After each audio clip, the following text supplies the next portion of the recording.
একটা হাদিস বলি, নবী সাল্লাল্লাহু আলাইহি ওয়াসাল্লাম বলেছেন, প্রথম যে ব্যক্তিকে দিয়ে জাহান্নাম উদ্বোধন করা হবে, প্রথম সেই ব্যক্তি একজন শহীদ। কে একজন? এই কথাটা শুনলে আবু হুরায়রা রাদিয়াল্লাহু আনহু ফিট লেগে পড়ে যেতেন।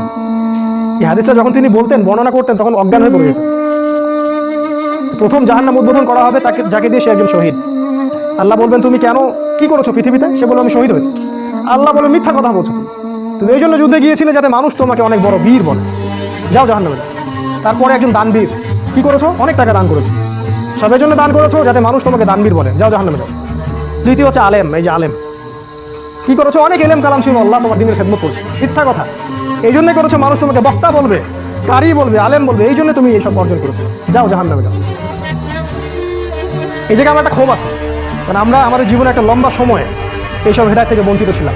আমাদেরকে এগুলো কেউ শিখায়নি, স্কুলে না, কলেজে না, মাদ্রাসায় না, বিশ্ববিদ্যালয়ে, কোথাও না, কোনো জায়গায় এগুলো নিয়ে কোনো কথা হয় না, কোনো বই লেখা হয় না, কোনো থিসিস হয় না, সাবজেক্টই নাই। খালি মনে হচ্ছে ওই রফুল ইদাইন করো আর জোরে আমিন বলো আর বুকে হাত বাঁধো আর এগুলো নিয়ে মারামারি করো, কাটাকাটি করো আর মসজিদ ভাগ করো, এর জিহাদ করতেছে আল্লাহর কথায়। এগুলো তো জিহাদ, হক কায়েম করতে হবে না, হক। আল্লাহ বুঝদান করুক, আল্লাহ। এই হচ্ছে অবস্থা।